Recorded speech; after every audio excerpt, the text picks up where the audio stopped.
Okay. Unang-una, happy birthday, Bodji. Ang pinaka, nung nalaman ko si Bodji ay mag-sign up sa akin, parang,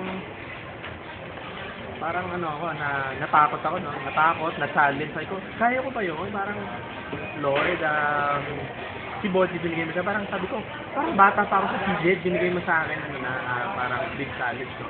Sabi ko, mahihirapan ako, sabi ko sa sarili. Tapos nung on the CZ na, sabi ko, iba pala yung si Bodji, no, nung sabi, na-realize ko, nung binigay sa akin, sabi ko, hindi pala siya mahirap. Ang pagbigay ni Bodji sa part of the seat of my season, no. Pero, blessing, no? For me, blessing personally.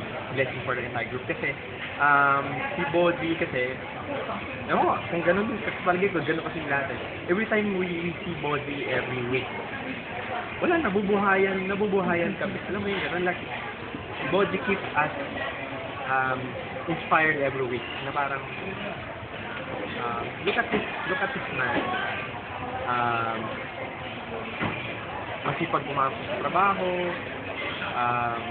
Alam mo yun, mahal niya yung trabaho niya, although ganun yung case niya. Parang ako, maayos din, tinatamad sa trabaho. So parang ganun, Bodji keeps me inspired. So parang, Bodji ay naging malaking eye-opener sa akin, no, personally na isa sa mga taong hindi ko makakalimutan yung may ensayo, si Bodji. Kasi grabe yung inspirasyon na ipinakita niya personally sa akin. Nakita ko rin yung mga pagbabago niya. Ang laki kasi na nakita ko different kay Bodji nung unang impression ko sa kanya. Kasi iba talagang impression ko sa kanya nung una. Pero nung nakilala ko na siya, wow, this man is really great and deserve a big honor kasi hindi pala yun challenge for me na mapasok sa city, but it's an honor for me, it's a privilege for me to be Bodji to be part of First City. Kasi wala, siya na, si Bodji na yun.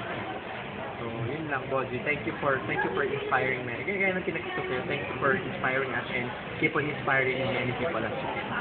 Because you have the power to inspire and touch the lives of others.